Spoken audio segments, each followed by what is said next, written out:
What's up, friends? Today we're going to be talking about a social media detox. How many of you are just sick of social media? You feel like it's running your life, like it's completely taken over. You can't seem to break free. You find yourself constantly reaching for this little hunk of metal and plastic and glass, scrolling and clicking, even when you don't want to be.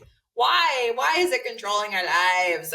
Listen, the highest paid engineers in the world are working to keep us fixated on this little addictive hunk of metal and plastic because they like them some ad revenue.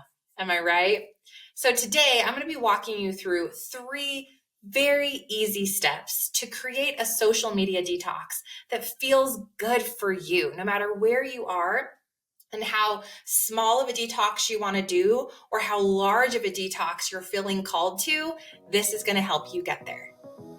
Are you ready to grow your online business, make consistent income, start a successful podcast? Welcome to Online Business for Christian Women with Stephanie Gass. It's time to grow, girl. All right, let's dive in. We're going to go through 3 very easy steps to help you set up your social media detox and see it through. There's nothing worse than setting a goal and then failing on that goal because you didn't have the correct steps and framework in place to be successful. New Year's resolutions to lose 10 pounds, anyone? Just me? Okay, so we're not going to allow that to happen here because a social media detox is so healthy for you. I have created so many boundaries in my life around social media. I actually don't even have social media on my phone. I have to log in through a computer. I don't utilize it on a personal level. I don't use Instagram at all on a personal level. I don't have a TikTok account. Like, I feel so free. I feel so light. I have an entire story that I can share with you guys about why I've decided to get off of Instagram completely personally and what that journey looked like. I've got over 2 years of experience being Instagram and really social media free. I've never felt more peaceful, more light. We'll link all of those podcast episodes below in that description area for you if you want to take a listen to that whole journey, because this is a whole thing.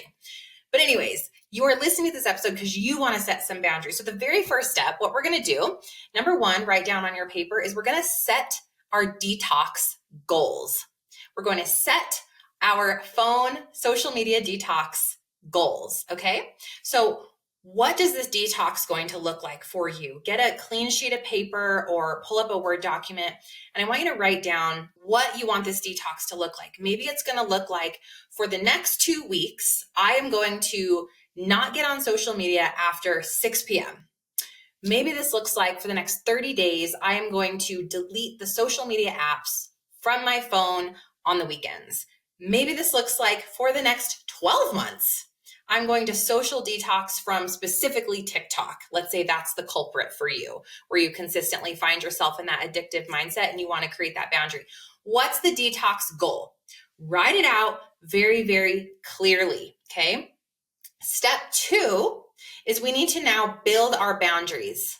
So 1 is, what's the detox going to look like? You're going to build the goals, be very specific and tangible over there. And then I'm going to give an example in a moment.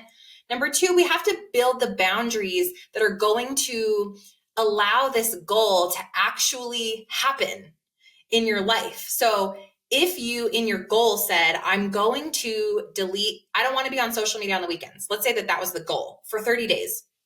You have to build the boundary in place. So what you have to do is, on Fridays in your calendar for the next 4 Fridays, so that it's for the next 30 days, you have a task that tells you to go into your phone and to delete the Facebook and the Instagram and the TikTok and the whatever other apps you want to delete them off of your phone completely. Okay. And then on, let's say, Monday morning, you have another task. If you want to bring those social apps back onto your phone, you have that task. So what's the actual boundary plan? Don't just say, well, I'm just going to delete it on the weekends.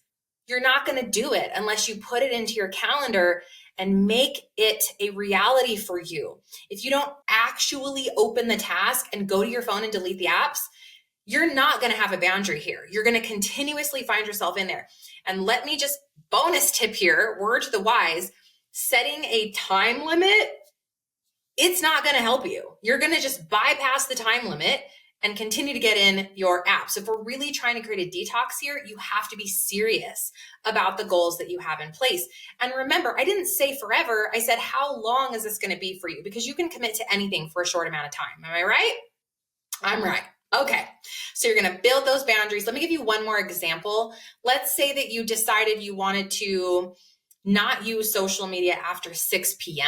for 2 weeks, because that might look a little bit different than the other example I just gave. That boundary plan might be communicating to your spouse or your kids, if you live with your children or you live with your spouse, hey, at 6 p.m., I am no longer getting on social media of any kind for 2 weeks. I'm verbally telling you this because I need accountability. Because I don't know, maybe it's not possible for you to delete the apps every evening and reinstall them, which is what I highly recommend. Okay. I really do. I really super duper recommend that, because otherwise you're just going to continue to get on. It's too addictive. So you can communicate, get that accountability partner, and then delete those apps at 6 p.m. every night. What's your trigger? Where's your task going to live telling you to do that thing? Okay. That's what I would do. Okay. Step 3 is to build your addiction alternatives. I know that is some really intensive verbiage, but what I want you to really get is that social media is an addiction. Sorry, not sorry. As with any other addiction, it is the dopamine hit in our brain that perpetuates the action, right? How many of you smoked in your past? You craved that addictive property, whether it was the physical, getting the cigarette out, lighting the cigarette, or going and pouring the drink, getting the drink, whatever the addiction was, it's the physical act as well as the brain kick, the dopamine kick that happens in that addictive action. So our phones sadly have both of those things going for it. Yes, social media means I'm physically going in, doing something that's become a habit. So we have to break our physical habit of grabbing the phone, opening the app, scrolling, clicking, and I have to also replace the dopamine hit and all the other awesome, fancy scientific things that I probably don't know are happening in the brain every time I get the hit, the like, the scroll, the click. I'm feeding that addiction. We have to have our addiction alternative. So I know for me, when I quit drinking, instead of drinking at an event, I went and I bought myself a really fancy coffee that way too expensive, or I brought a kombucha to the event. I got something else that was an alternative, that was a healthy alternative. Coffee's kind of healthy. Okay. If you're in my body, like coffee is going to just have to be healthy for you because I love coffee. Anyway, what's your addiction alternative? So instead of, if I'm going to get off of social media at 6 p.m. every single day, I'm going to replace that with what? Now, think of something healthy. Like, this is our opportunity to rewire the habits in your life. Okay. I'm going to go for a 10-minute walk, or every time I want to touch my phone, I'm going to pray. Or every time I want to open that social media app, I'm going to look at someone else in my home and ask them a loving question. How was your day? How are you feeling? How can I support you right now? Whatever that new action is that's going to become an intentional decision, make it happen. You're going to have to write this down. So inside of your goal sheet that I had you draft out, write down 3 addiction alternatives that you are going to replace social media, that action of clicking in and scrolling with. And then you begin. And there's no better time to do this than today, right now, because it's going to create so much freedom in your life. You're going to have this incredible new peace that just drops into your heart. You're going to be more intentional with your time. And here's what happened for me. I started with a social media detox and I ended up never going back. I'm not saying you have to do that. I'm just saying until we get rid of the thing that's blocking our vision, we can't actually see. I think you're going to be able to really drop into this newfound presence, purposefulness in your life. I was able to hear from God more clearly. My relationships with my kids were strengthened, my spouse. Now, I have to be mindful of the other apps on my phone. My phone in general is a problem, right? But at least I have taken that first step forward and reduced, if not eliminated, that social media addiction. So Go get them, friend. Dive into your social media detox. I hope that this blesses you, and I want to know how this goes for you.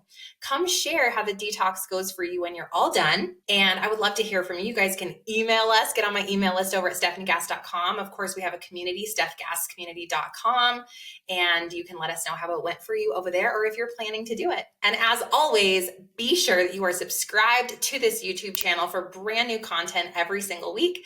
And if you didn't know, I have a top 20 podcast called Online Business for Christian Women with over 700 juicy episodes on how to build your business God's way. Podcast, monetize, and grow something that you know is glorifying Him. Check that out at Online Business for Christian Women or pop on over to my website, stephaniegass.com. I'll see you soon.